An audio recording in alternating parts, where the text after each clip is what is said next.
Good evening, everyone, and welcome to our webinar on adopting global standards on artificial intelligence. I'm Sherwin Pelayo. I'm the Executive Director of the Analytics and AI Association of the Philippines. Thank you for joining us this evening. So this June, we are celebrating National ICT Month with the theme Bayang Digital ang Bagong Pilipinas. This week, this is our third week, we focus on Gobyernong Epektibo, where we emphasize the need for transformation within the government itself, with leaders taking the initiative to pursue excellence. Now, government digital transformation, covering process, systems, and services, is really pivotal in driving societal change in the Philippines. Now, tonight's webinar provides an overview of various standards and policies on AI that are being promulgated and implemented around the world. In the Philippines, we are preparing to adapt these standards, especially in the government, to harness the full potential of AI for the good of Filipinos. Tonight, we would be able to know more about ethical and trustworthy use of AI in the government, the EU AI Act, ISO 42001 or the AI Management System, and the International Scientific Report on the Safety of Advanced AI. Now, let's kick things off with a presentation on the ongoing initiative to develop a joint memorandum circular on principles and guidelines for an ethical and trustworthy use of AI in the government. This is an initiative spearheaded by the DICT and the Civil Service Commission. Let's view and listen to this recording from Attorney Don Tiansay, the Chief of Policy Research and Analysis Division, National ICT Planning Policy and Standards Bureau of the DICT.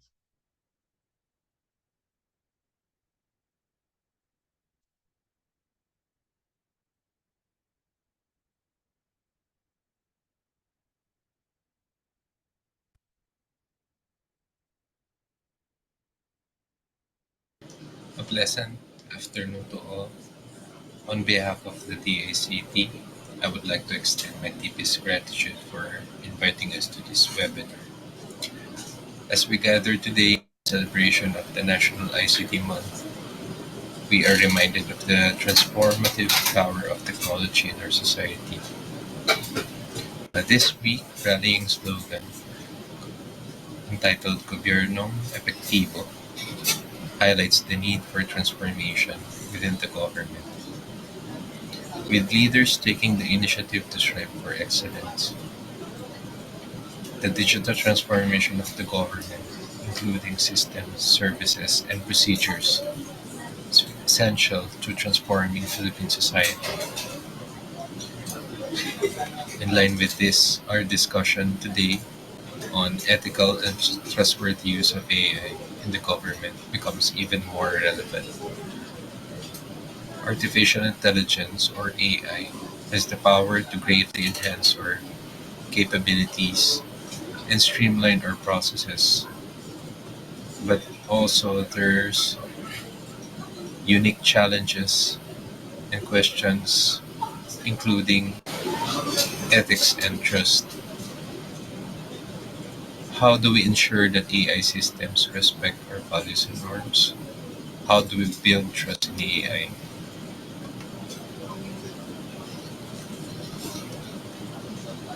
AI has permeated various sectors in our country, from agriculture and manufacturing to retail and services.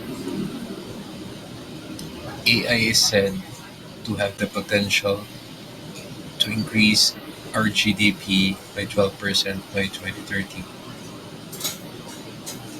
But more than its economic impact, AI is transforming the way our government operates and delivers services to the Filipino people. At present, the government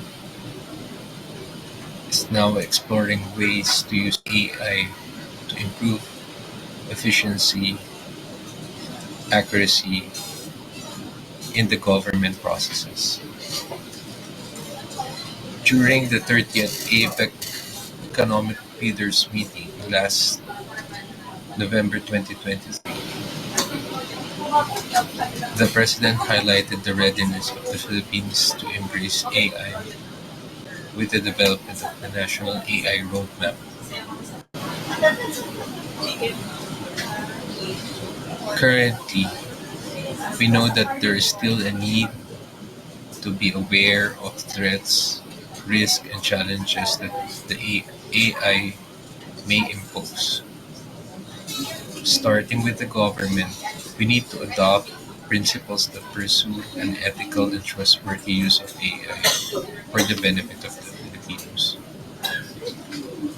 So, together with the Civil Service Commission, the DICT developed a circular that will adopt principles for an ethical and trustworthy use of AI in the government. AI has pushed the boundaries of how computer machines operates and functions. Although many papers and research publish the benefits of AI, its rapid advancement has also highlighted ethical and legal concerns. There's reports of ethical misuse of AI have risen. There's possibility of job displacement. So, in response, various nations have started to establish frameworks for AI use. The European Union is set to pass the first comprehensive law governing AI. The UN, UNESCO, WHO, ASEAN, OECD, ITU, and other leading world organizations have published guidelines and principles on responsible and ethical AI development and use. The DICT recognizes that the need for ethical use of AI is imperative.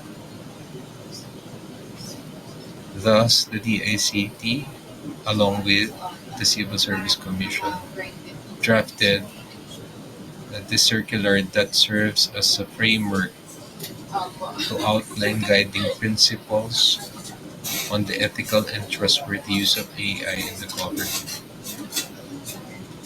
The circular aims to ensure that the ethical and trustworthy use of AI in the government by outlining principles and guidelines to be adhered to by government institutions. It also aims to align national AI policies with international standards and best practices, and also to encourage the adoption of ethical and trustworthy use of AI by government institutions.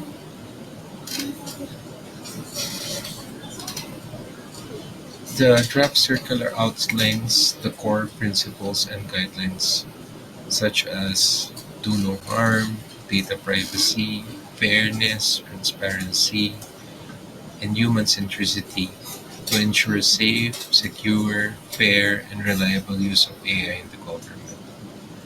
It also emphasizes explainability of AI decisions, accountability for outcomes, ability to contest decisions, and maintaining human control over AI systems.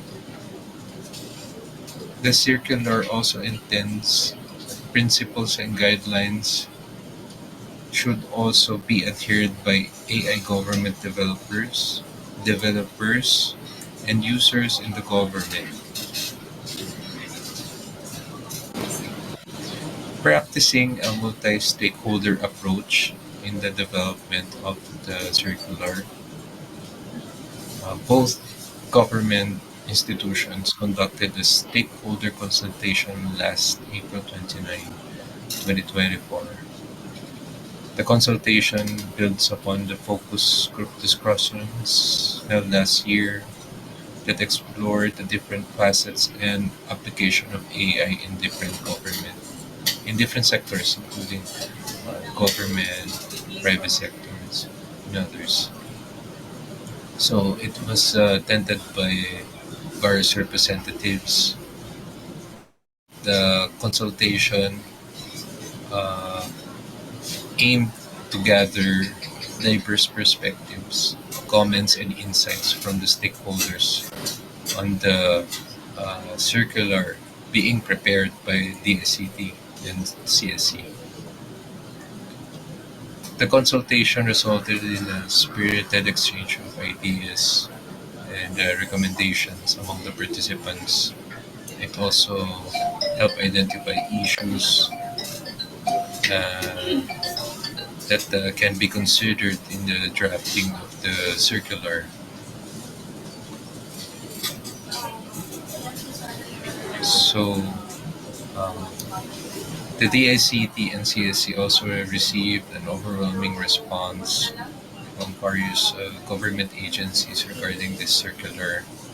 So, we've received comments from the following: the NPC, DOST, Fisher, TBM, BSP, DAR, DOF, DFA, CHED, COA, HR, SEC, NTA, AMLC, DNR, DILG, IPFIL. So there were also uh, recommendations, comments on how to improve the circular.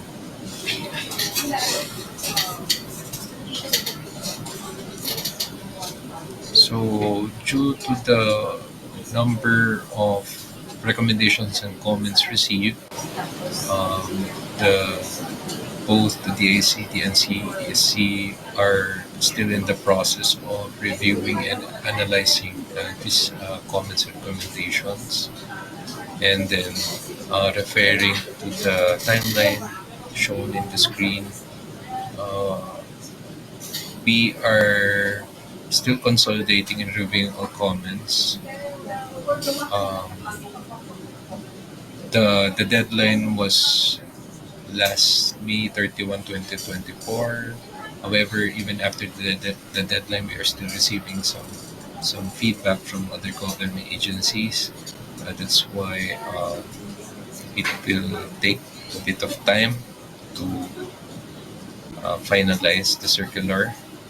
And then afterwards, uh, we will be endorsing the final version of the circular for approval, and hopefully we're planning to issue the circular on the third quarter of 2024.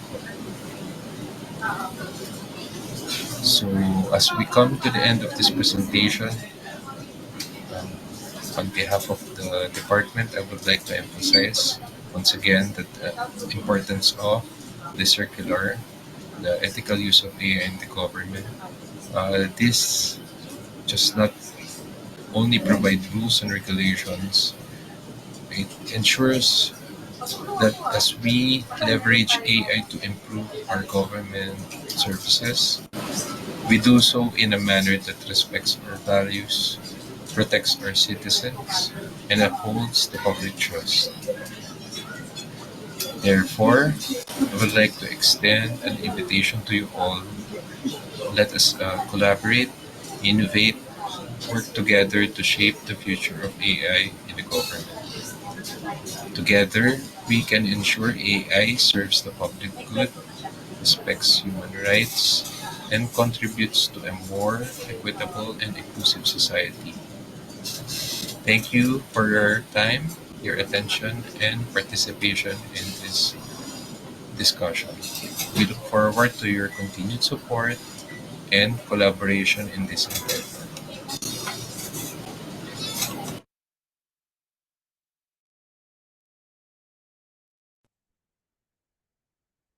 Thank you very much, Attorney Don Tianshai, the Chief of Policy Research and Analyst Division of the National ICT Planning Policy and Standards Bureau of the DICT.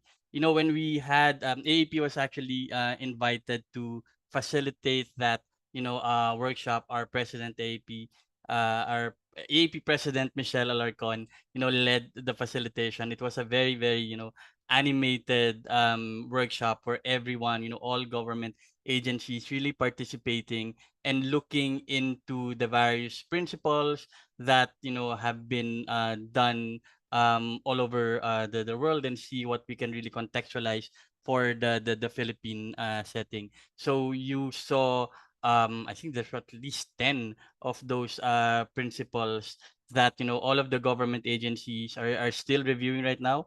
We're still receiving a lot of feedback on what we want to include there. I think just a trivia, one of the points there that was really discussed is about the principle of do no harm, which I think we all thought that it's going to be really something that everyone wanted, but apparently there are going to be exceptions there, especially when it comes to a country's defense and security. So, our armed forces of the Philippines, and our Philippine National Police, they were part of the discussion, and they were asking a lot of questions about that.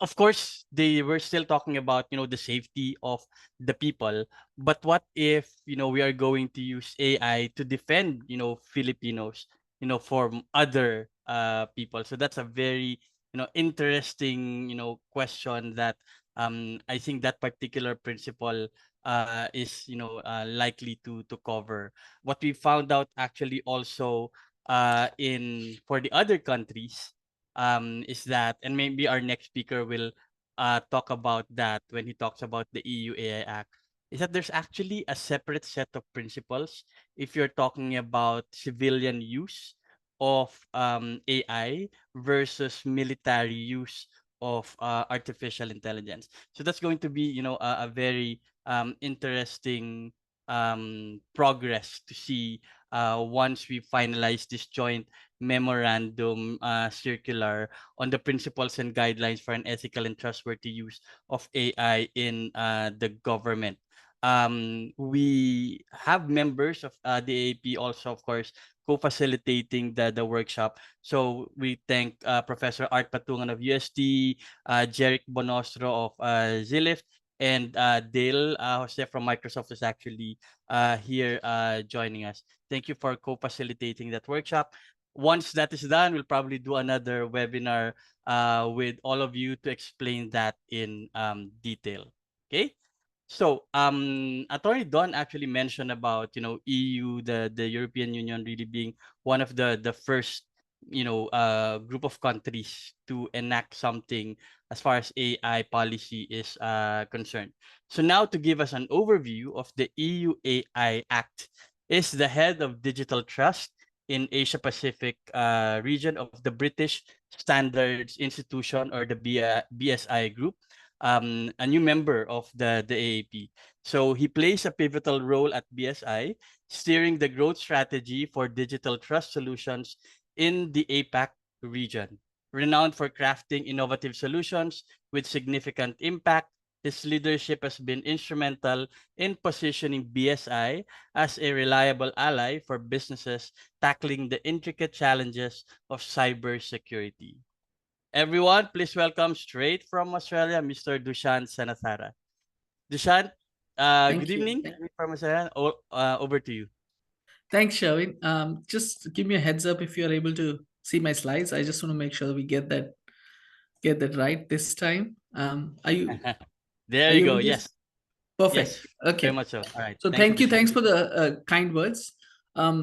Let's jump on to the thing. EU AI Act is I think a significant importance to a lot of countries, not just in EU and outside of EU, and we are all looking forward to what that brings. So it's an exciting topic. Before we talk about the EU AI Act, I think it's I would want to just give a bit brief overview on who we are and what we do, right? So we believe in shaping trust in form of AI to ensure that there is sustainable world. BSI has been around for about 120 odd years as a Royal Charter company. We are a profit for purpose organization, and our purpose is solely to make sure that we make a positive impact on society, whether it's from early standards that we wrote all the way to the future of nanotechnology. And this is something that we believe in very, very strongly, and hence the focus on AI, because that's the future of technology. Now, a bit on the AI failures. We all know that AI is not perfect. Okay, we all know that. We all acknowledge that. We all understand the blunders that can happen. Okay, there are a number of examples that I can run through. I think the one that comes to my mind is the recent example of Air Canada, where a customer did not get the right advice through a chatbot, and went to the court and ended up winning the case. Okay. Now, there's nothing wrong with what Air Canada tried to do, because they wanted a chatbot. They wanted to ensure that they provide customer service to 24/7. So in using the technology is not a challenge, but ensuring that if the technology is there and it's there to provide advice, how do we ensure that the right advice is provided at all times? And so that those are the issues that we are trying to navigate. When I say we, as in we as an industry are trying to navigate. And these are some of the stats. Okay, and it's stunning when I looked at the first time. A lot of businesses are using AI as part of their initial project, in some cases as part of innovation.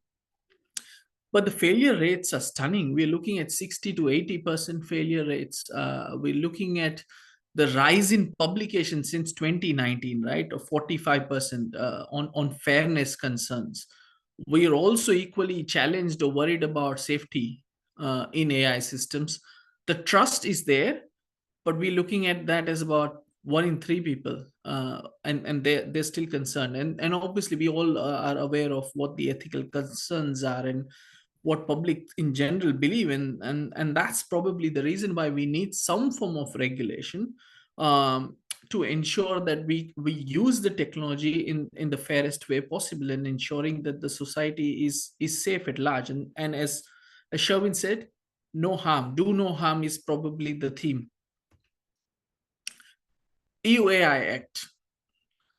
So this all started in 21st of April 2021, and the key background is that it is formed and it was proposed as a legal framework to promote innovation at one end, but at the other end also to ensure that there is some form of protection of fundamental rights of human beings, right, of us. It's an horizontal regulation, and it is the way it is structured or made is that it aligns with some of the existing sectoral regulations in Europe. Okay, when I say sectoral regulation, an example would be medical device. There is a strong regulation for medical devices to be sold in EU, depending on the type of risks. And if there are any devices which use AI as a technology, it will basically be cut through between a medical device regulation as well as AI regulation. So that's kind of what they mean by cross-sectoral, and it applies to everybody. Okay, so that's something that I will highlight in my next slides, in terms of who does it apply to and what's the remit, in terms of jurisdiction. Now, June 2024, where we are right now, so it's publication entry into force. So within 6 months, 6 months is the time frame by which all the prohibited AI systems should be stopped from using in Europe. And what I mean by some of those jargons or terminology, I'll try and cover that in subsequent slide. What it means is between now and next 3 years, which is 36 months, there is a lot of obligations, whether it's 12-month obligation for general AI, general purpose AI systems from a governance perspective, and what the penalties look like. That comes into being at 24 months. It's more around NX3 high risk devices. And beyond that, we're looking at, what are some of the obligations that NX1 devices, AI systems would have, not devices, AI systems would have in place. Now, before we talk about what is the classification in EU, the one thing that I want to focus in, who does this act apply to?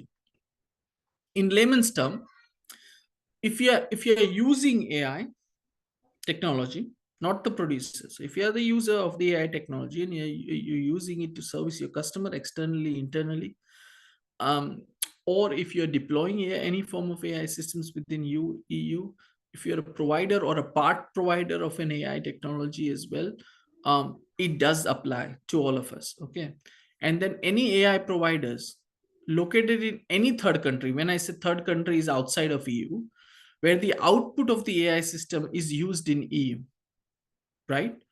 Then that applies as well. And then the last but not the least is around imports and distribution of any of the AI systems, products, manufacturing, deploying, needs to ensure that if you're doing it within EU, the act applies. Now, what effect? So one of the key things was that what effect does it have for us, right? Whether it's in Philippines or in wider Asia Pacific region, or for us, in, for example, in Australia, this is what we are all looking out for. Like, how does it apply to us outside of EU? So if you're familiar with some of the other acts, and the key one being GDPR, which is the Data Protection Act in EU, it is very similar. So it's extraterrestrial, which means that anyone outside of EU is covered by this act from an AI perspective. And the way AI Act has the potential, it has the potential to become the worldwide standard, which they call it as Brussels effect. Okay, so it will have a lot of implications beyond the jurisdictions on the EU, and this is why it is important for us to monitor or see where the act starting and how it's progressing further as well. So in EU, they've done something that some of us will be familiar with if you understand some of the other EU AI Act. It's a classic way of looking at a risk, which is risk-based approach to products and services being used, and focusing on regulating certain uses of AI rather than the technology. So the Act doesn't say that we are regulating the technology, they're regulating the use of technology. So that's an important term to understand. The idea is to determine that what the technology could pose in terms of health and safety, or which is or any fundamental right of human beings being impacted. Now, when we talk about the limited or minimal risk, that flows through in terms of, let's say you have spam filters or video games that are used, which has little requirements of transparency, right? But anything that is deemed as like a government scoring system or a real-time biometric identification system that are used in public spaces, okay, in open public, they are deemed as unacceptable AI systems. And as if you remember the timelines, within the first 6 months from June to December or November, that's exactly when those systems need to be stopped in Europe for use. The next one is, what is the high risk? What are we talking about when we say specifically on what is high risk, right? There are two categories. One is NX2 and the other one is NX3, and I'll touch on it a little bit as well. So NX2 is any AI system that is used or uses a safety component of a product that is already regulated. So I gave you an example before as well. If a medical device product which is already regulated and then they are using AI, automatically they fall under that. Okay.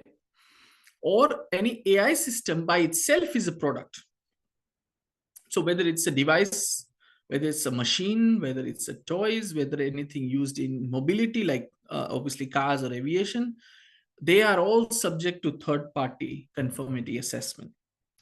And next, which is NX3, that is more around what are the standalone AI systems being used in certain areas. Okay, what are those areas? So we are talking about anything that's been deployed, whether it's biometrics, whether it's critical infrastructure, whether it's education, law enforcement, employment, your border control, like face recognition comes to mind in border control sometimes. Anything to do with justice or democratic processes where there is an impact, and any form of essential public services. So these are the key areas. Okay. Now, when we go into specific definitions, for example, a critical infrastructure definition would look very different for EU as opposed to what you may have in Philippines. What we need to understand is largely, whether it's covered or not. So, for example, your utilities by default, doesn't matter where you go, would by default be covered under critical infrastructure, right? So, if they are using AI, then that is deemed as a high-risk AI system. Now, what are the exceptions? There are some exceptions. Okay, so even if, so I'm going back to the previous slide again. Sorry, let me go to the previous slide again. So even if you're looking at biometrics or critical infrastructure or any of these other products, I think from my perspective, anything to do with education, sometimes you may have some exceptions as well. Now, what are those exceptions and where and how it can be used? Okay, so any standalone system, AI system, can be deemed, if not high risk, if they don't pose a significant risk to health and safety or any challenge to the fundamental rights. If it does that, fair enough, that could be one of the exception. The second one is more around what is the task the AI system is doing. So if it is a very, very narrow procedural task, or it's only focused on improving a result from and completed by a human activity, which means that there is also a human oversight of activity and oversight as well, both, then that's something that be may have accepted exemption from the Annex 3. Now, what are some of the obligations? We understand that they need to go through conformity assessment, but what are some of the important things? First is establishing a risk management framework. It's a must. Ensuring that there is data governance, so which means data integrity is looked at. There is technical documentations and records are available when needed. There is human oversight, and that's mandatory for any AI system. I would say, even if it's not regulated, I would certainly say that it's important for us to have human oversight in any AI system. The transparency is must.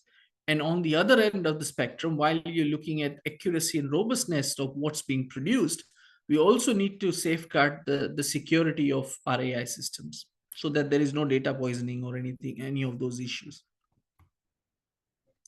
Now, this is just a high level overview. Okay, this is I'm going to break it down in a very simple layman way. What the Act does is, at this point, it is encouraging all the high risk AI systems to start complying voluntarily because it's not come into effect, right? So what are some of the things that they can do to fulfill the obligations? And I think it's a fantastic chance for any of the first movers who are sure that they have requirement documentation or have started working towards it. So step one would look like is making sure you have established a quality and a risk management framework. You've got your documentation in place. You've got logs. You've established the post-market surveillance activities and whatnot. So that needs to be there. But below that, then that's when once you're ready, you look at conformity assessment. What does that look like, and who does that, right? So notified bodies like BSI traditionally do conformity assessments. Okay, for AI Act, we are going through that process, but for a lot of other acts like a Medical Device Act, BSI does conformity assessments as well. Once that's done, you're looking at declaring, in some cases, declaration of conformity. It goes on through to the database for registration, and ultimately what you get is a CE mark, which I think a lot of us would be familiar with. Especially when you look at your phone, on the back of your phone, you see a symbol of CE. That's pretty much a CE mark. And on the other hand, there is a requirement like any other acts for EU that you need to, if you're not present in EU, what you need is you need an authorized representative who will represent you and your organization in Europe, which means they must have a physical presence in EU. That has been a requirement for quite some time now.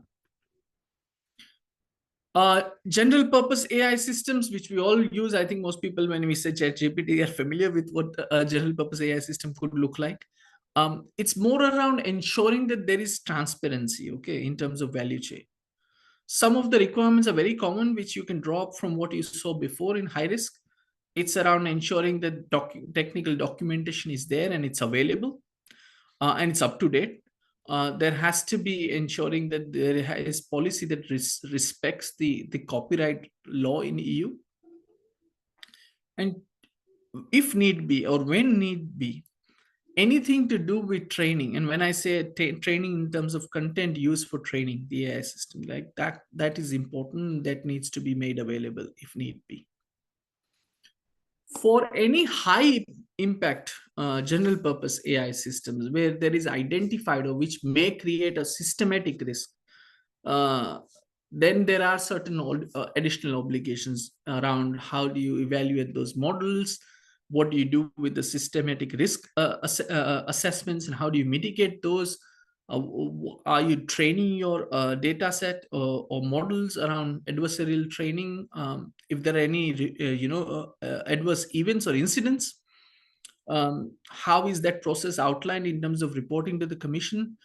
Obviously, cybersecurity by default would be important as far as AI is concerned. That's always going to be at the fore. And last but not the least, which is more around energy efficiency reporting. So there is a lot obviously I'm not a sustainability expert, but you will see that there is a lot of noise or discussion around use of AI and the impact that it has on the use of power and use of water, especially data centers. When you look at them, what does that have? So that is an entirely different, I shouldn't say beast, but another a challenge which is going to impact all of us from an energy perspective. So I think that's something that is also going to be looked at very, very closely. These are some of the standards, and I'm not saying that you need to go down to every detail, but all the point here is that there are a lot of EU harmonized standards, which focuses on right from conformity assessment, which is what I said, to quality, accuracy, cybersecurity, quality of your data, how do you manage risk, how do you ensure transparency and human oversight. So there is a whole heap of standards available for people to start learning and understanding. And then there is enforcement of AI, right? What are the authorities who do that? So that's your national competent authority. You've got the AI board, and you have got European AI office as well. Now, last but not the least, I think this is an important one. I'm not, this is bringing up so people do understand what the challenges could look like when it comes to non-compliance. Okay, so any operator that supplies incorrect or incomplete information, okay, to a notified body or any competent authority, so notified bodies, BSI or any authority, then they are liable for fine. The fine is around 7.5 million euros or up to 1.5 million of their annual turnover worldwide, not in EU, worldwide. Now that goes up obviously, and then we are looking at 3%, which is making sure that if there no obligations are failed. So if there is any failure in meeting those obligations, whether it's to do with the providers, whether it's to do with your authorized EU rep, whether you're importing, deploying any of the transparency obligations, then that is a significant fine that you're looking for. And last but not the least, it's to make sure that any AI system that is prohibited for use in EU, if that's been found in use, then that has a 7% or 35 million euro fine worldwide.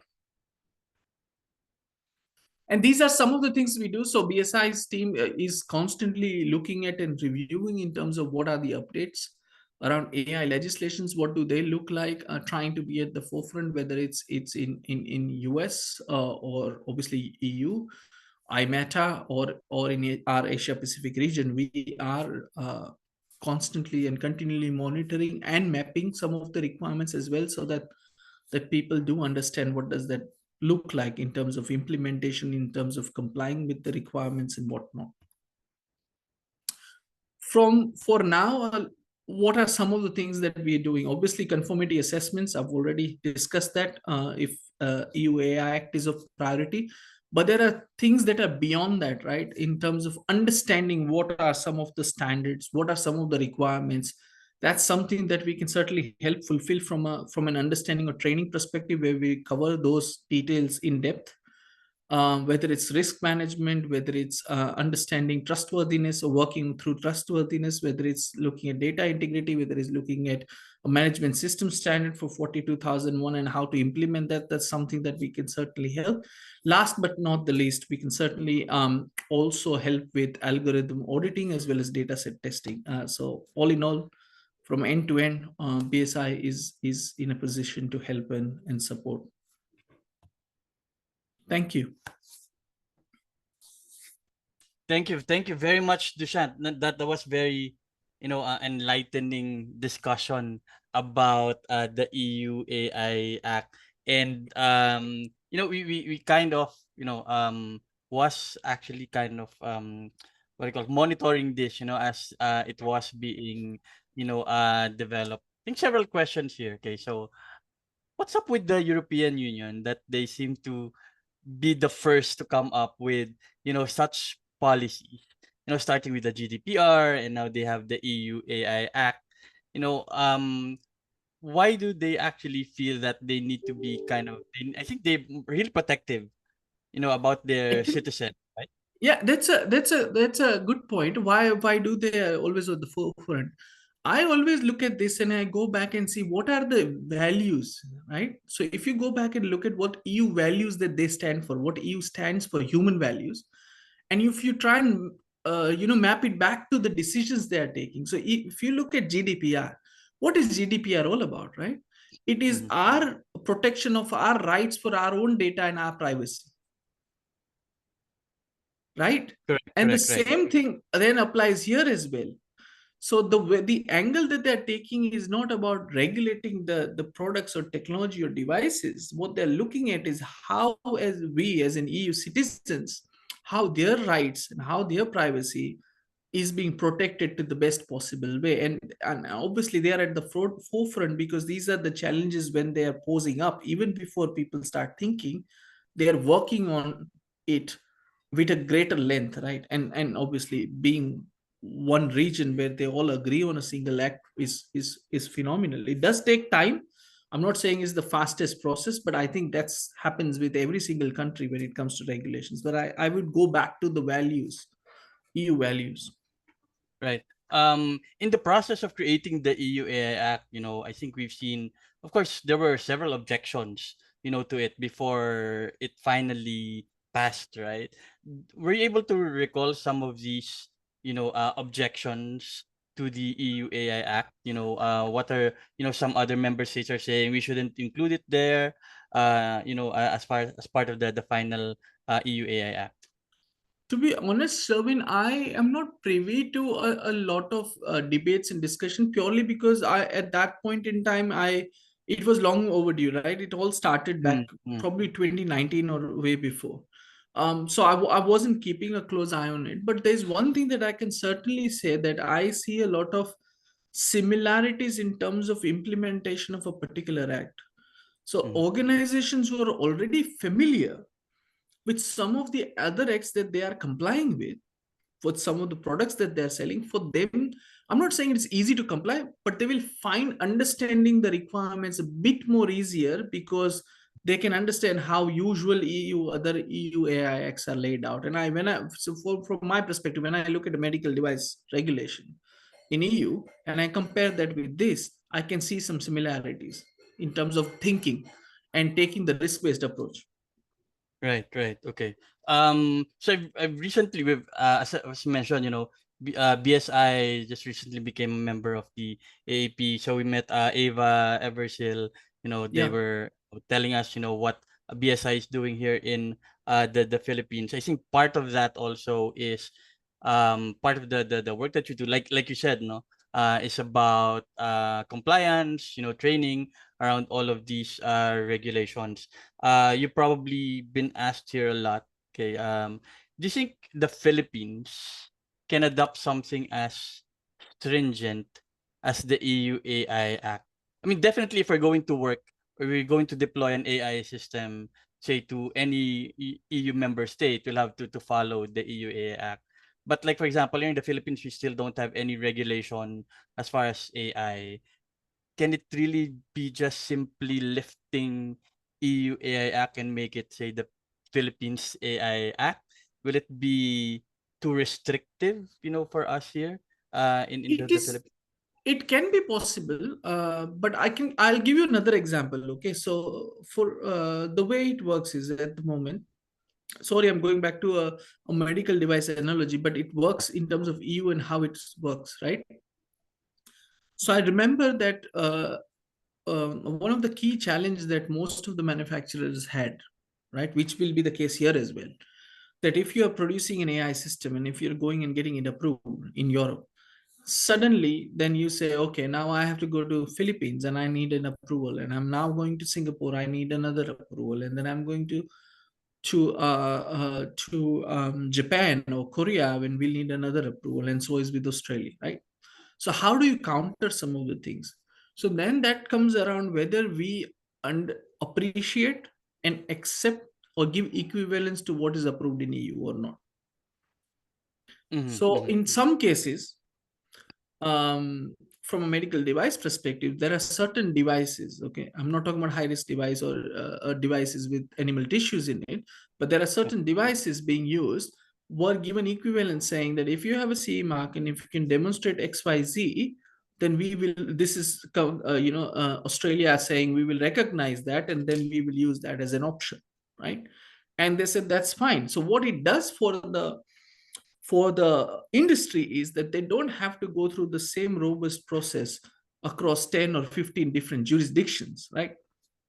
But then on the other hand, what they're also doing is if there are any high risk devices or any devices with, let's say, animal tissue, which is obviously a high risk as well, they're saying, okay, no, in that case, these are the ones that we want to re-review. mhm, Correct. mhm, So there may be ways in which it can be done, but and that's where a lot of governments, not just in Philippines, I'm sure in across the Asia Pacific region, they are all looking and monitoring what does that look like and how is it going to do two things. At one end, we want to ensure that the innovation is not stifled, but at the yeah, other hand, we also are battling with the transparency and human rights challenges, right? If it's violating that or not. So it's something that needs to be looked at very casually. But I'm not saying there's a right or wrong answer, but it's something that right. can be looked at as well in terms of equivalence. All right. Dishant, we only have this was really just a short period of time, discussing EU AI Act, which is a very, very lengthy act. We do hope that we can invite you again, and the BSI team here in the Philippines to have a lengthier discussion. I know that, many, well, we're the Philippines is really big in outsourcing, right? So many of our IT BPO companies, they service European customers, Absolutely. and they'll be very interested in a much longer discussion on what they need to know about actually even GDPR and the EU AI Act. So we hope that we can invite you again Certainly. to have a longer webinar about this. No Thank you problem. very much, Dushyant, for joining us. And thanks a lot, Sherwin, for the invite. It was a pleasure speaking to you. Thank All you. right. Nice meeting you also, Dushyant. Thank you. Thank you. Okay. Cheers. So, so now moving on, okay. And one of the things that the BSI group and Dushyant mentioned is that one of the things that they are also looking at is of course ISO standards. Incidentally, I think one of the things again that I mentioned that the European Union seemed to be really ahead, a lot in a lot of things is with developing ISO standards. In fact, there is the new Joint Technical Committee in ISO on quantum computing, which actually the BSI is heading. So again, European country leading new standards in really, really emerging technology. So we're kind of excited to also see what ISO standards they can come up with as far as quantum computing. We are actually part of that group as well. Now, speaking of ISO standards, you may or may not know this, but the Philippines, through DTI's Bureau of Philippine Standards, have adopted already 18 ISO standards on artificial intelligence as Philippine national standards. So one of the more recent and significant one is ISO 42001 or the AI management system. Now, if you are familiar with ISO 9001, which is the quality management system, or ISO 27001, which is the information security management system, now if you've been part of all of the audits to that, ISO 42001 is the management system standards for AI. Now, to introduce us to ISO 42001 is the partner for technology consulting at KPMG in the Philippines, Mr. Gilbert Trinquera. Gilbert, good evening. Thank you for joining us. Over to you. Thank you so much, Sherwin, and the rest of officers of AAP. It's always been a pleasure to be here and also, contributing to our members and also to everyone in the industry in terms of our developments and progress in terms of analytics and AI. So I am very much honored to present to you some of the most important developments happening now in AI, which is, as mentioned by Sherwin, about ISO 42001 on AI management system. So allow me to share my screen and let me know if you are already seeing it now on my presentation. Okay. So Give it a few seconds. just getting the needed permissions and Are you able okay, to? Okay. there you go. Let's see. There you go. Okay. All right. So again, good evening, everyone. And it is my pleasure and honor to present to you some of the developments we have on ISO 42001 and AI management systems.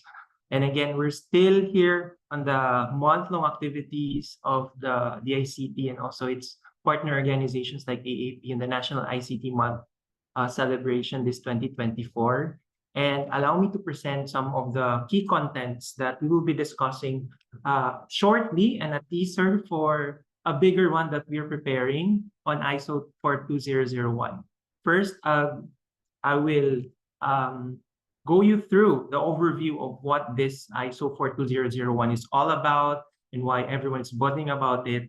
And then we'll also present some key considerations we have in the industry, a simplified one just for us to really pick some of the major ones that we should consider going back to our respective organizations.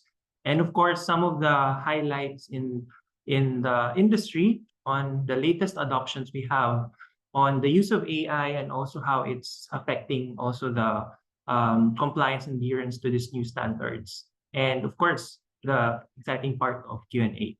So allow me first to present to you this very short video about everything that's happening now.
There you go. And of course, that's a big leap right now because of the enormous things that AI can do for us. And certainly, humans are now more empowered than ever. But of course, as teaser to that, no, is something that we need to also be aware of. It is something that needs to be regulated. Thus, we had the discussions earlier, no, on the exciting EU AI Act from the European Union. And I'd just like to give you a glimpse also just to get connected to the previous topics, no? And also bridging towards the ISO 42001, no? And if you see here, this is KPMG's summary of how these two standards, together with another one that's also important from the United States, which is the NIST AI RMF. We wanted to just give you a flavor of what is covered by one act or one law and then against the others. If you see here, majority of the guidelines and also the criteria you're seeing on the left is covered by ISO 42001, except for AI model evaluation guidance, which is where NIST AI RMF of the United States comes in. If you have a lot of questions or areas that you need to explore on how AI models can be regulated and also how you're going to get into the details of the evaluation. Another also is in terms of AI control, it's not so much on NIST and EU AI Act because they're really more of the governance and the suitability. And as mentioned earlier by the previous speaker about the impact assessment. No? So you see here in the discussions later, we'll also provide you some flavor that ISO 42001, although it's not a governmental body, it sets the standards for everyone to voluntarily comply, no, and adhere to its regulations. So we will get to know about more about 42001 later. So I hope this table gives you a glimpse on the differences on the governmental acts and also the standards where ISO comes in, no, to provide guidance for all organizations. AI, as mentioned by also the previous speakers and all other speakers you've seen in different talks or conferences, it has been long overdue. And based also on the latest study by KPMG globally, particularly with a focus on the Western countries, we've seen that AI, particularly the most popular one, Gen AI, is really gaining a lot of attention, particularly with the senior management and executives, no, with an overwhelming 97% of them is really expressing interest in investing massively on Gen AI, no, as of this January 2024 survey that we conducted at KPMG. And as a breakdown of that, no, around 43% is investing around $100 million or more. And as a breakdown of the other percentages, there are even a huge investment of 500 million US dollars and more for 6% of these companies. And the rest is around 250 to 499 and 100 to 249. And then also you're seeing some important statistics here that consumers, although they feel like it's important, it's not enough. The happenings and also the control that's being in place now, because they feel like there's more trust needed for Gen AI. And consumers feel like there's not enough regulation right now on Gen AI. It's around 48%, the highest so far that we've seen. And around 60% of them sees a lot of risk, and 95% also of the leaders says that education and training and regular audits should be made on this. All right, so with that, here's ISO 42001. As a summary, we have captured 4 elements here, no? On the upper left, though this is just really a summary, the first 3 clauses of this standard is about the usual ISO, no, providing us with the scope, the normative references, and the terms and definitions to guide us through for the rest of the clauses. And then it will be followed by the next 7 clauses from clause 4 to 10 on different areas where it guides us through the AI management system, from context of the organization to leadership, planning, support, operation, performance evaluation, and improvement. And each of these areas has really a good guidance for us to get through and understand that each of these aspects is helping us to establish, implement, and maintain, and also to provide continuous improvement in our AI management system. And then towards the end, you will see here 4 annexes. The first one is the most important annex because it lists down all the controls that is required to establish and to create and to promote and to implement and use and even to continually improve your AI systems. That's in Annex A. Then it will be followed by Annex B, which it will provide in-depth guidance for implementing what is in Annex A. And then Annex C are more of supplementary because it gives you more understanding on what you should actually provide as the objective and the primary risk sources of organizational AI implementation. And then towards the end, a helpful reference also is given on standards applicable to specific domains and sectors, since AI really cuts across insurance, banking, education, energy, retail, manufacturing, etc. And also, I'd like to emphasize in this summary that ISO 42001 is really about trustworthy AI. And it has really 6 major principles. Although there are others, they add other elements there. They make it 7. But for us, we can really focus our attention on these 6 key principles. Transparency, because it really wants organizations to be open with how AI systems are built to really provide the needed integrity on the AI systems. And then, of course, accountability for the organization to really make sure that all of their controls and necessary safeguards are there.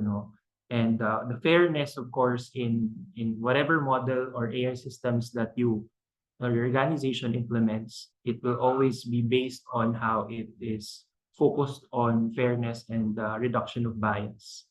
Explainability, of course, because it wants organizations to make sure that you are able to provide clarity and support, and of course the needed expansion of thoughts and rationale in the models and the systems that you build or tools.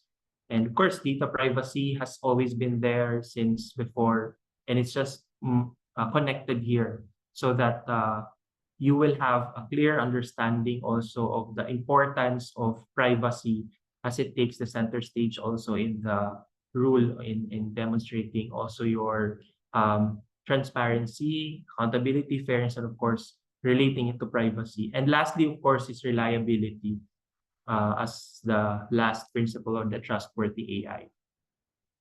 All right, so more thoughts about the overview here. As mentioned earlier by Sherwin, it's a new management system standard. And again, we'd like to emphasize that it's not something that is a new standard in itself that challenges other MSS or other previous ISOs. So this standard is actually similar with other previously established rules and guidance also in ISO, because this also focuses its approach in a risk-based one.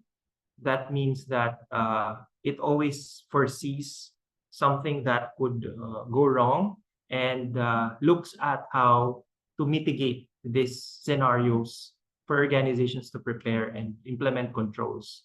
So this convergence is very important because it's a key feature that was embedded here in this new standard. It's designed really for integration with other MSS, not really to compete with them. And we'd like to highlight 3 standards related to this. That's ISO 27001 for information security and ISO 27701 for privacy under information security, the family of InfoSec policies here. And of course, last is 9001 for quality. Of course, there are other MSSs that could be applicable with how you create AI systems. And they are also definitely applicable to integrating and converging with ISO 42001. We also want to emphasize that it's not a substitute or replacement. We need to understand that organizations are not mandated really to go into, certifying bodies or auditors and ask for certifications, and also put emphasis on this because you might thought it's needed, no? So it's not a prerequisite, nor does it aim to replace other MSs as well. So it really is here to complement them, no? And it's not mandated really by ISO.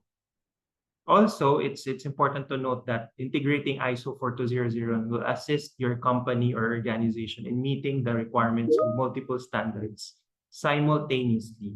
In fact, it will also enhance because if you have already intelligent automation systems or you're trying to improve your current architecture or IT systems to implement also use cases of AI in some of your areas of your businesses or organization, it can even create synergies, no? So that your other standards in place, or if you have certification on ISO 9001 or 27001 on information security, or even risk management on ISO 3100, it can even enhance it and it can work simultaneously because there are also principles that are applicable to your respective organizations, no? And of course, by adhering to this, you're even getting yourself ahead of the competition, especially here in the Philippines, no? Because in the near future, most organizations with new laws, like it's mentioned, the AI Act and all other governments taking their leap in instituting some policies for governments to regulate AI, then it would really be necessary to prepare yourself with the leading standards for AI management systems, which is ISO 42001. And of course, it's expected that it will apply and it will specifically address certain aspects of how you establish AI and control them. And of course, how you also respond to associated issues and risks that arise from its use. Another thing is it is also enhancing previously implemented MSS as I have mentioned earlier, no? Again, managing AI-related issues and risks requires comprehensive strategy, not siloed or fragmented based also on just one focused ISO or one focused sets of controls or business strategy. However, you can actually expand it to adopt also AIMS so that it can even work together and enhance the effectiveness of your organization's existing management systems. Particularly, as I've mentioned earlier, no, information security, privacy, and quality, since they really have a lot of controls and objectives in common on these areas, no. And of course, the goal really is to improve your overall compliance posture so that when regulators come in, if you're a highly regulated company like a bank, insurance, capital markets, or energy company, then certainly you're able to get ahead of these kinds of activities and regulators' requirements. All right, now, comes to the time, let's cross towards some of the key considerations we need to take in, no? Again, the first question for you is, are you affected? This standard certainly applies to all organizations that use AI systems. But again, it's not just limited to companies that provide AI products and services. Like, of course, the most famous one, the creator of ChatGPT, OpenAI. Even you and all other companies that are trying to now integrate or even plan to purchase or implement AI systems, you are affected by this, no? Even if AI is used for a specific task, it is recommended to implement it based also on ISO 42001 guidelines. And it is not biased or just focused on the large organizations. In fact, it is applicable to all sizes, structures, and industries, or even a small organization or an SME or from the private sector or the government sector, no? this standard really is for you. However, I'd like to mention here, no, there are certain industries that are really heavily encouraged to prioritize certification on ISO 42001. So these are health tech, fintech, and edtech, among others. Of course, there's also wealth tech, insurtech, and all other in the ecosystem of emerging technologies that needs to really upgrade and advance their compliance activities to check whether they're aligned with ISO 42001. No. And of course, the more your AI product or service directly impacts customers' well-being, the more critical ISO 42001 certification becomes. Because ISO 42001 is really pro-people, and it really is also aligned with the principles of data privacy and information security in making sure that you adhere to protecting and honoring the rights of your data subjects and the people that will be impacted with these AI implementations. No? So why implement ISO 42001? This one is not really mandated, again, as I mentioned. It is voluntary given the status of the International Organization of Standardization, or ISO. Again, with no current legal or regulatory mandates for its implementation. Of course, we heard about the EU AI Act and all other governments taking the leap also on regulating AI in their respective jurisdictions. But again, the ISO 42001 is voluntary.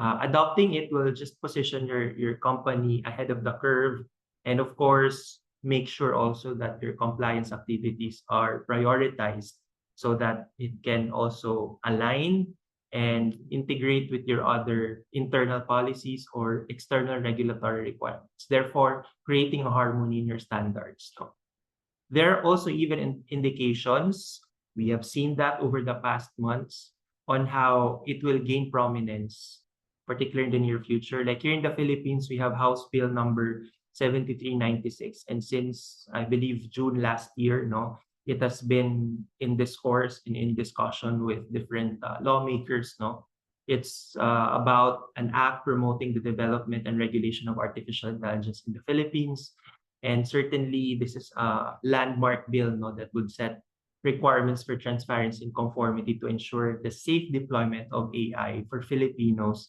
here in the Philippines.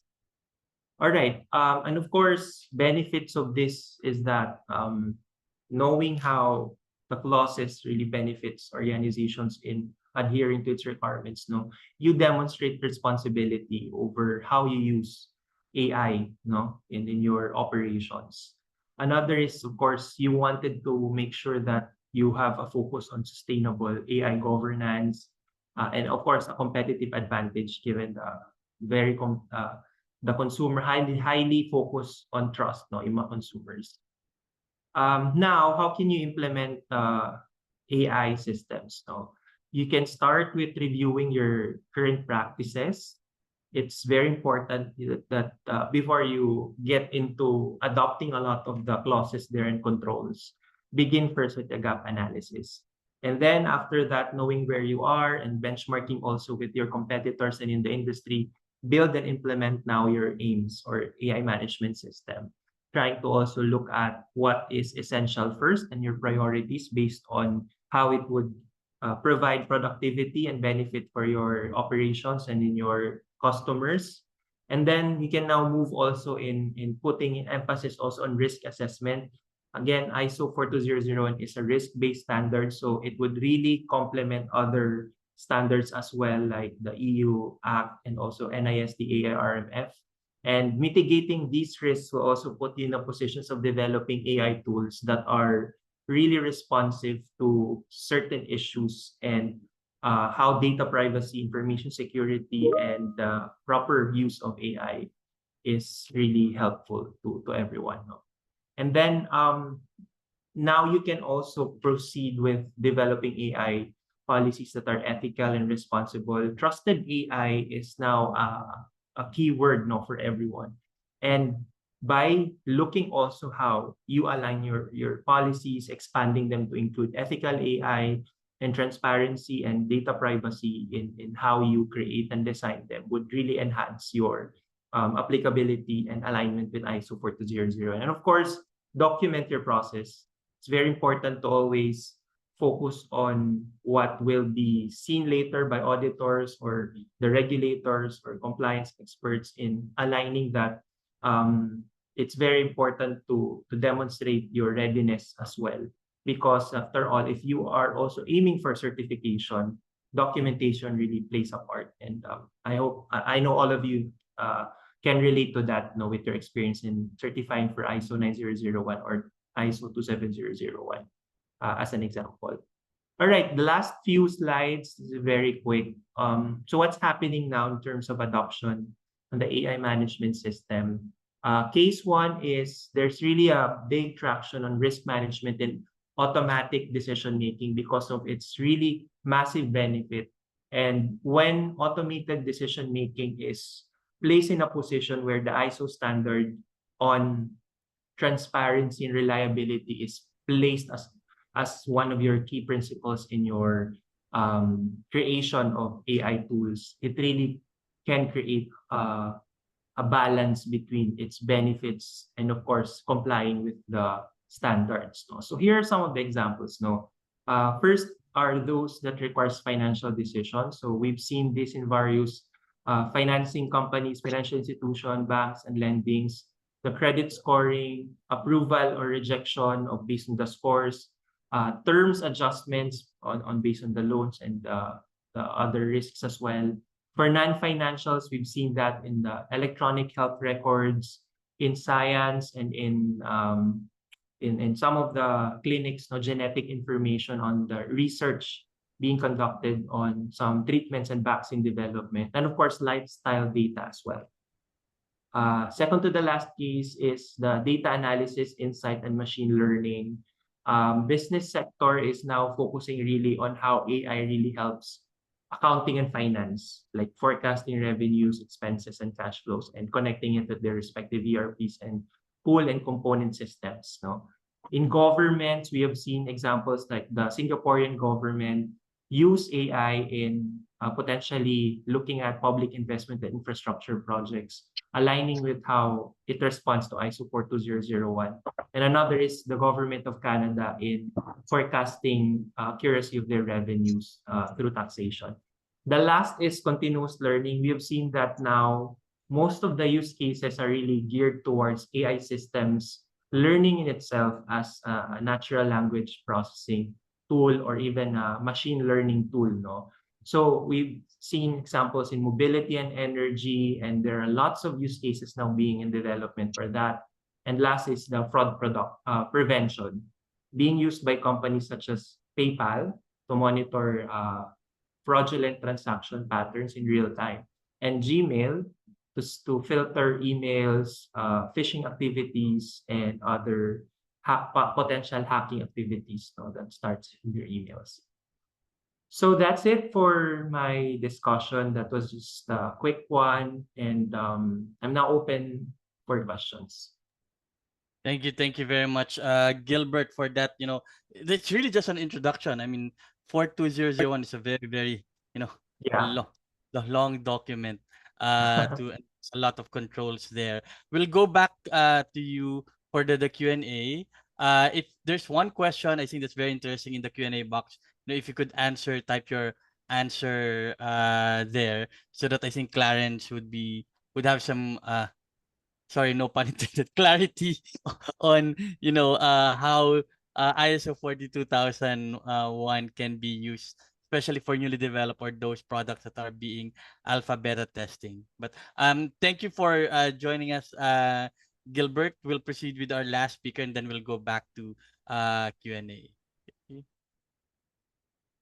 So last but not the least is no stranger to, of course, the AAP. More recently, he represented the Philippines in the expert advisory panel formed by the European Union and the United Nations to create an interim report on the International Scientific Report on the Safety of Advanced AI. I've downloaded it. I've started reading it. It's very, very interesting report. So here to give us an overview of this, landmark report, the founder of Seralytics, Data Ethics PH, and a co-founder of the AAP, Mr. Dominic Ligot. Doc, over to you. Yeah, thanks a lot, Sherwin, and to my AAP family for giving me time to talk today. Sige, this is going to be a very dry report compared to the previous ones, but in many ways, this actually should have been the first presentation because the other presentations are more or less a reaction to this.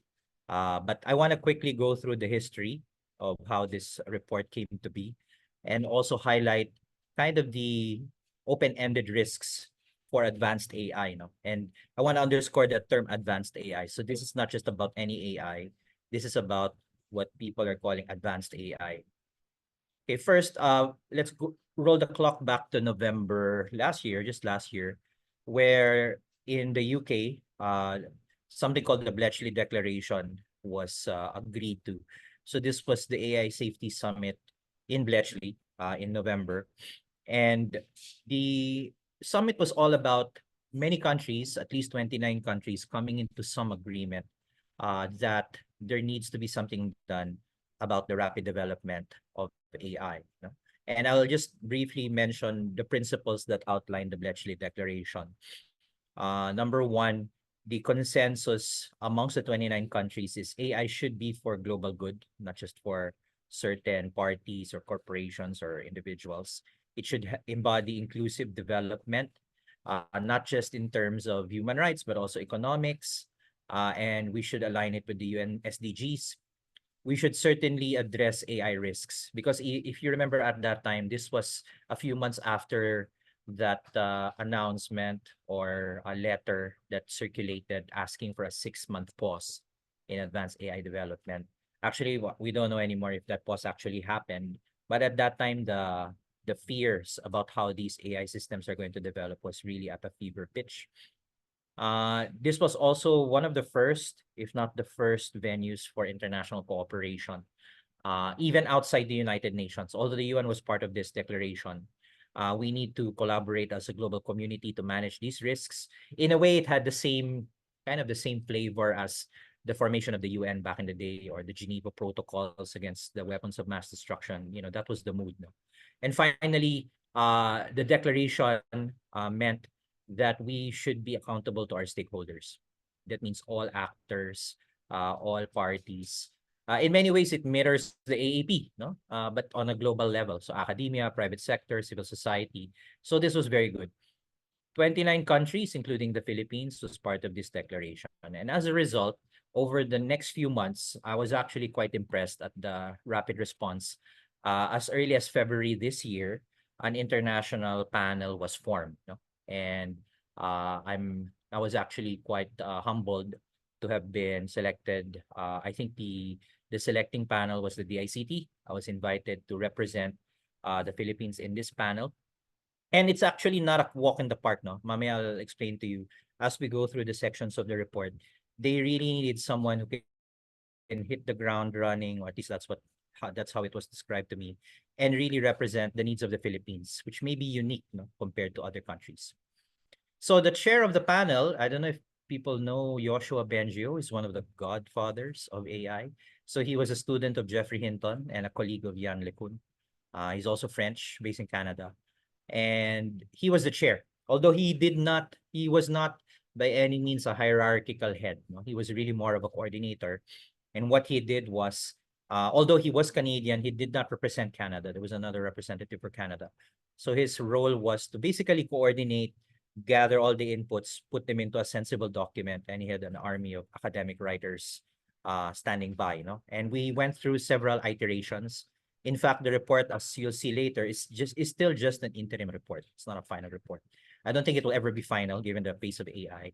But I was actually impressed at how, in a way, how less contentious the debates were. There were a lot of debates. And you will expect AI to have a lot of debates, by the way, if you want to play in the space of AI policy and ethics. But the debates were less about definitions, which is unfortunately where the Philippines is. And it was more about whether risks were really that bad or existential. That was really a debate. Okay, so The composition of the advisory panel mirrored the Bletchley Declaration, plus one country, and then two more regions. So we had about 30 countries, plus the UN and the EU. So a total of 32 members of the advisory panel. So you can download the report here, bit.ly/AI_safety_report. Mamaya, I'll drop the link in the Zoom. It's 132 pages. So if you're a nerd, you'll really love it. It was just published about a month ago. And just to be very clear, this is not, I wouldn't consider it a policy document, unlike ISO and EU AI Act. It's actually a scientific document. But the intention of the document was for scientists and engineers to convey their thoughts in as layman language as possible. I don't think it's really layman, but they tried their best to policymakers. So the idea was, and I believe this, there's this ongoing silo every time you talk policy. So the policy people are usually not technical. The technical people don't know policy. And then you have business people who are a little bit of both, but they have the profit motive, no? And this is one spoke of that ecosystem trying to communicate to another spoke. In fact, that was one of the biggest debates. How do we write this in a way that it won't turn off policymakers who are usually driven, not always, but usually driven by politics? So the report has 4 key sections. I'll just, do a snippet of each. One talks about capabilities. Another talks about assessment. That's an interesting section if you're really interested in diving into advanced AI. And then the risks and the mitigation, I think, are fairly well explored, especially from the previous presentations. You'll see some of the same concepts echoed there. Okay, first, this is me adding some context. No? So every time we talk AI, the evils of AI or the risks of AI, there's really a lot of conflation. First conflation is RPA and AI. No? RPA, the simplest way to appreciate RPA is like Excel macros are RPA, or you have tools like Zapier. No? These are rule-based systems meant to automate mechanical tasks. And then you have AI, which is pretty much machine learning, as most of us understand. And even within the AI world, there is discriminating models and generative models. And the main difference between them, apart from the way they're packaged today, discriminant models are usually fit for purpose. So when you do like an image detector or Waze or credit scoring was mentioned earlier, there's very little chance you can really misuse them because they're designed for one thing. That's the purpose. While generative models, apart from, they don't really predict anything, they produce more data. Another problem with generative models is their general purpose. You can use them for many things. And that's the reason why actually this report was focusing on just one type of AI, which is the general purpose generative AI, precisely because of its general purpose nature. And then diving a little deeper into generative AI, although there are many, types of architectures, the two main ones are the transformer and the diffusion models. The transformer are the chatbots. They predict sequences of tokens, usually words. And the diffusion models are the image generators. So they match text to pixels or vice versa. And then now you have the text to video, which is the combination of the two. No, you have a diffusion model that creates an image, and then you have a transformer that creates sequences of pixels. Therefore, you get video. So these are the two main architectures and variations thereof. And the reason why I'm highlighting this is this was a core discussion during the expert panel meetings about how we would define which architectures are really at risk. So the focus of the report is on general purpose models. No?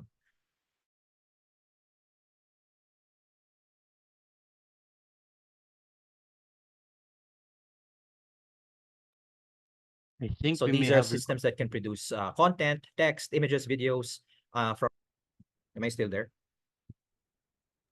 Yes, Doc. Yes, Hello? Doc. You were Yeah. yeah. Did I blink? Yes, again. But Yeah, yeah. usually they're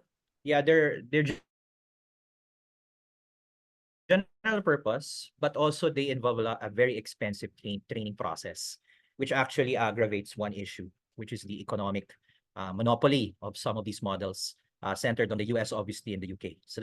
So the nature of the models themselves actually create a societal problem. Not everyone is able to model them, at least not in the form that they're used now. So these are the models that were subject of the report. It's still, I think, a comprehensive list. So all the chatbots, as we know them, image generators. It also includes multimodal and robotic systems like POM-E, which is a transformer but for process. And they decided to include AlphaFold, which is reinforcement learning used in molecular biology, only because people don't understand how reinforcement learning works, and these models can also be used to create designer viruses. No, so all of those things need to be put into consideration. Okay, so one big I think trigger for this, and this was also subject of the Bletchley Declaration, is that after a certain period, roughly around 2010, the pace at which these models got complex started to accelerate. So before we were at Moore's law, which is this original diagonal. This is a logarithmic curve, no? But then suddenly after around 2010, 2011, parang they broke Moore's law. It became 4 to 5 times faster. Even GPT-4 right now is already trending at 21 billion petaflops. So hindi lang siya petaflop, it's a 21 billion petaflops. And the way we're tracking with GPT-5, it's going to be 1,000 or 10,000 orders of magnitude larger. And that was the concern, that these models, by virtue of their training process, were getting more complicated at a pace that's much faster than any regulation or any guideline or that society can tackle. And the people who are running or creating these models don't seem to care about that. No, they just want to keep developing faster models. And then at the same time, this is another chart from the report. Across multiple fields of endeavor, these models are already reaching and exceeding human level performance. Piecemeal, no? I mean, there's no AGI yet. AGI is like everything humans can do.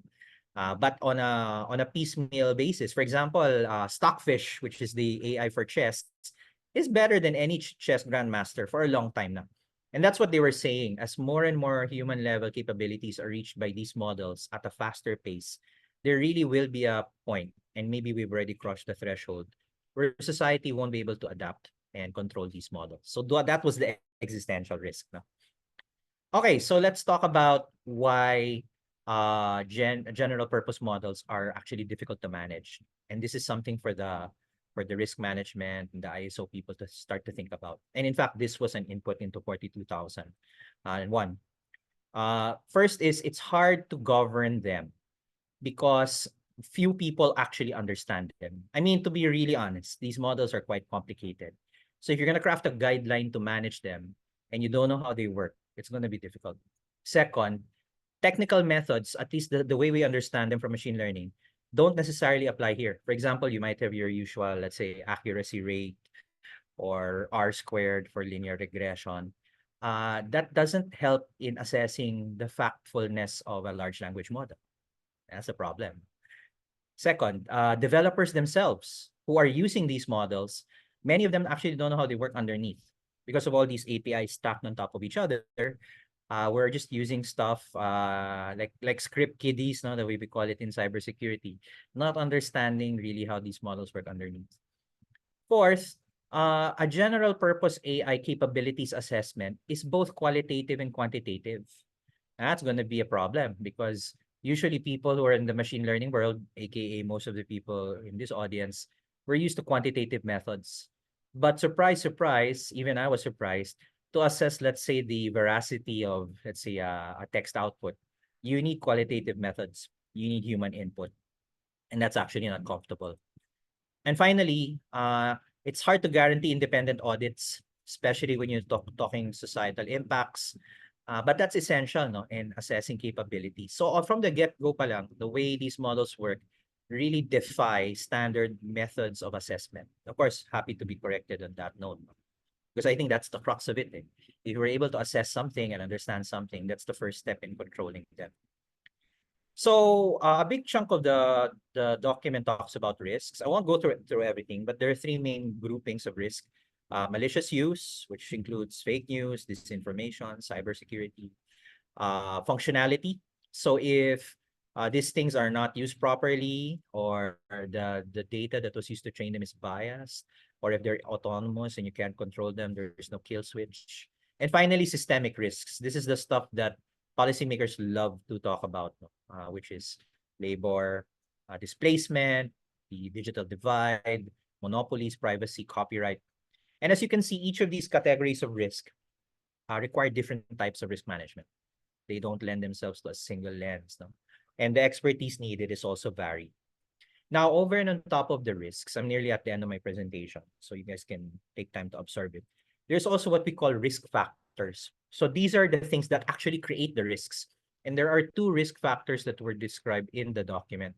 First is technical, no? So here are a couple of technical risk factors. Number one, because they're general purpose, there's no way to predict how they will be used, or it's hard to predict. Second, as we said, developers usually have a highly limited understanding. It takes time to absorb how a transformer works, and by the time you've already absorbed it, a new variant has already come out. They can also act with unintended goals. If you give it a goal, like my favorite hypothetical is ask a hospital AI to minimize cancer. It might just decide to kill the cancer patients. This alignment problem is an elusive one, no? And it can be rapidly deployed to a large number of users because the access is open. Couple more technical risk factors. What we mentioned earlier, risk assessment for these systems are actually immature. These ISO standards are new. They're hardly tested. So we have to find out if they actually work. And even if you try to debug and diagnose them, usually you won't discover all of the bugs immediately. There's like downstream malfunctions, like what's happening to Gemini now, no, or Google search generative experience. No, it sounds harmless, like you put a language model on top of search results, until you realize not all search results are actually facts. And the AI is assuming they're all facts. So you should eat one rock a day, or you can add glue to pizza to make it stick better, things like that.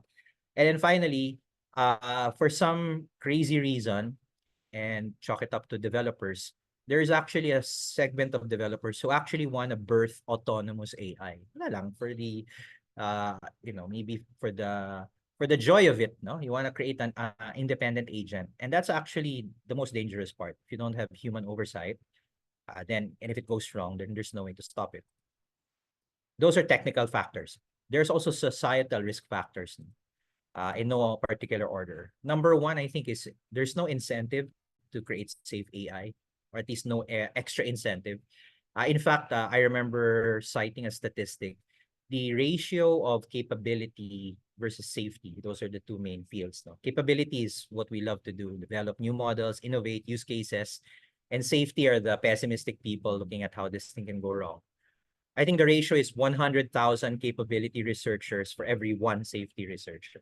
And I don't know if that ratio has changed. There really is, it's not as exciting to talk about safety kasi. The pace of the AI development outpaces the regulatory environment. We already know that. And because there's a lack of transparency generally, it's also hard to identify the eventual harms that might happen. And it's very difficult to track how these systems are trained, deployed, and used. So you see, I guess that's the main message of the report, is to be transparent and bring up to everyone. And these are scientists supposedly agreeing with each other that there are some real serious, you could call it defects, in how these systems work. And yet they've already been released to the wild as consumer grade products. And we're assuming they're going to be as reliable as our refrigerators and washing machines without quality control. Parang ganun yung setup. Finally, there is a little section in the end, which is an open-ended one, proposing some technical mitigants. And I don't think it's actually comprehensive enough. Risk management comes up a lot. But I think the point is nothing short of taking down all the existing models and releasing something new and more, I guess, safer. For example, this whole idea of problem with copyright is precisely because these models were trained with copyrighted data. And nothing short of taking them down and retraining them with, benign royalty-free data will ever work. But is it in their best incentive to do it? Question. There's also some points about monitoring. Some stuff we're familiar with, like model drift, and the whole problem with fairness and representation is a data quality problem, you know. And again, who's going to take the time to retrain the models with new data? Even if you could do RAG or a fine tuning, it still won't substitute for retraining a totally new model. And the privacy part. So again, I want to share the links with you. So bit.ly AI_safety_report. You can also download this presentation.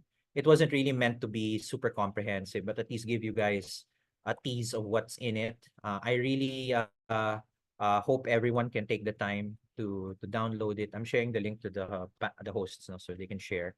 AAP is actually nominated as a reactor. So if you're part of AAP, feel free to send your comments because we need to react on this. And more importantly, I want to share my own personal experience. So I'm there sitting amongst the godfathers of AI, and my thinking was, even though I could try, I probably shouldn't be the one to argue about kind of the mathematical nature of the models, although that might be fun for some people, or even the way machine learning works.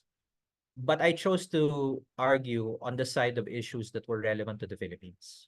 For example, disinformation is relevant to us, or labor. So in a way, that's also the lens I would encourage people to pursue. Certainly, you can go for the technical aspects as well, but try to have a uniquely Philippines lens here, because right now we're in a very lopsided position where we're a net consumer of these models, completely dependent on Silicon Valley, but we don't have a voice as a consumer. We can't raise a concern and, you know, amend these tools, and they're affecting us. And then if you include the wider gamut of social media and, you know, engagement models, then it's really difficult, you know, for us to be arguing from that position. But again, yeah, I think we owe it to ourselves, you know, to and our future descendants to raise the flags as early as now. Otherwise, if we miss that window, then, you know, we'll be at the mercy of all of these models moving forward. So with that, thank you very much. I also entertain any questions. You can send it to docligot.com. The panel will continue to meet, and I think there will be a next draft of the report due in a couple of months. So in the meantime, this is the reaction period for the interim report. So back to you, Sherwin. Thank you very much. Thank you. Thank you very much, Doc. So, as you said, this is really very just a high level at this point, no? So I'm hoping that, if not AAP, DICT, will kind of host a much longer, session to discuss this. Doc, my question actually, I mean, you've been part of this, diba? And then this global community creating this one paper, one report that tries to be applicable to the rest of the world. But as we know, diba, there is this kind of divide between the global north and then the global south. Are you seeing by that these types of quote unquote global policies is kind of somehow to the disadvantage of the global south, and we're really just developing, we're really just trying to see how this is going to affect us. Whereas yung global north, I mean, they're there already. They've probably taken all of the benefit of this. How do you see that playing in this global initiatives where all countries are actually involved? Yeah, I mean, without getting political about it, I think the same is true, for example, in trade discussions. No? Some countries are net importers, some countries are net exporters. And even at that level, let's say, since I'm quite active in the BPO sector, we are the source of labor for many of the top companies in the US, in the world, even AI companies use us. But we hardly have a say about how labor is treated. That's I think the disparity or the disbalance that we should at least try to correct, because we can swing with the big guys if we play to our strengths. And then at the same time, I spoke about this earlier. You were with me in that roundtable with the Asia Foundation, Sherwin. Yeah. I think the Philippines also suffers from, I think, a lack of PR. We're not seen globally as a high-tech destination. And yet some of the most pirated developers and data scientists in the world are Filipinos. No? Right. So, these are things that we need to smoothen over time. And then going back to policy, we just have to raise our concern. I mean, there's no guarantee our concerns will be catered to, but it's better than saying nothing. At least that's my attitude at this point in time. Right. Thank you, Doc. Again, I wish we had more time to discuss it. Same with Gilbert. Definitely will schedule, several more webinars to discuss all of these standards. I think that the country is now in the middle of, kind of restarting again, creating all of these policies. We're in the middle of creating regulations, and I think this is going to feed greatly on that. And then rightfully so in the theme of our national ICT month, and this week it's about an effective government. So thank you very much, Doc, Gilbert, of course, Dushant, and attorney Don for joining. Before we officially close and hand it over to our AAP president for the closing, just a reminder that we do have another webinar on Friday in partnership with Microsoft. It's really about, democracy forward, an initiative of Microsoft, when most of the countries in the world are actually going to have elections. Ours, we're going to have our midterm election May or June of next year. So they have this particular initiative on ensuring how AI will not be used, for to the disadvantage of, the general public when it comes to elections. So it's going to be an interesting topic about, Microsoft's democracy forward initiative. And of course, I'd like to take this opportunity to invite everyone to join us in our the 2024 National Analytics and AI Summit happening on July 17 at SM Aura. Go visit our website. Today is the last day for early bird rates, and we publish already some of the breakout topics. It's going to be our first time, having it in a bigger venue, and I think more accessible to everyone. So we hope that you'll be able to join us. Okay. And with that, almost top of the hour, I'd like to welcome our AAP president, Michelle Larcon, to give the closing remarks for this webinar. Michelle. Thank you. Thank you everyone who stayed on. I think we have we don't have the ideal number of audience, to be honest, because we wanted to spread awareness on this particular topic, but no fret, because this is why we do what we do here at the AAP. We want to create more venues like these, wherein the not so often discussed topics such as AI policies, even in the absence of here in the Philippines, it doesn't mean that we do not talk about them anymore, right? So we need to create more venues such as this. And if you stayed on up to now and you were here at the very beginning, you would have seen that, to be frank, how do we fare, no? What we're currently doing here in the Philippines with the ICT, starting with defining what the AI principles should be as agreed across the government agencies who are considering procurement of AI systems, for example. Nandun pa lang po tayo, no? And then comparing it with what they have in the EU as shared by BSI. And then from the private sector perspective, of course, private companies will proceed with how they need to innovate, regardless if there are policies or not, but there are standards that they can say that they are complying with. And then to cap it all off, it's very fitting also that Doc from Cyrillic shared with us that, hey, maybe there is hope. We got a seat at the council, right? So thank you to Doc Ligot for representing us, and also mentioning a very important perspective that we also, every one of us needs to have in this in this particular matter, which is basically it's it is I don't want to say anything political, but it is very important to be involved and protect our sovereignty, even if we are talking about something that is technology. Diba? Baka hindi pa natin naisip. So just food for thought. And as always, it has been a very thought-provoking session. And particularly, all of you here who have shared your practices within your organizations and your knowledge, you've shared, imparted us all these knowledge to our members. We would make sure that we get more people involved. And maybe, as Sherwin alluded to, no, maybe it is worth a series of discussions because the world continues to create policies and measures that are works in progress.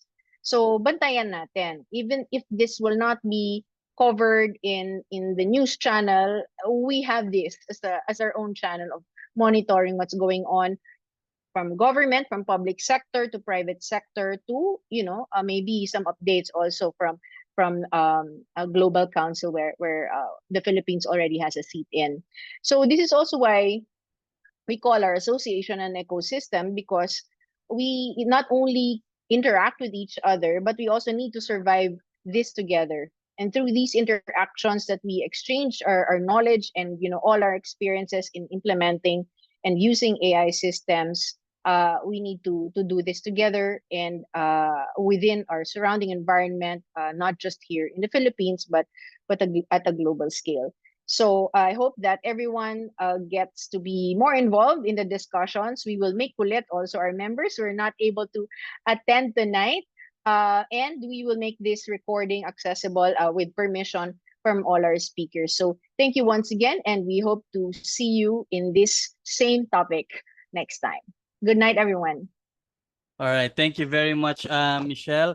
Thank you very much, Gilbert, Doc, Dushant, and Attorney Don. Thank you, everyone who stayed. We'll see you on Friday on our next webinar and on our National Analytics and AI Summit on July 17th. Thank you very much, everyone. Good night. Have a good evening. Bye-bye.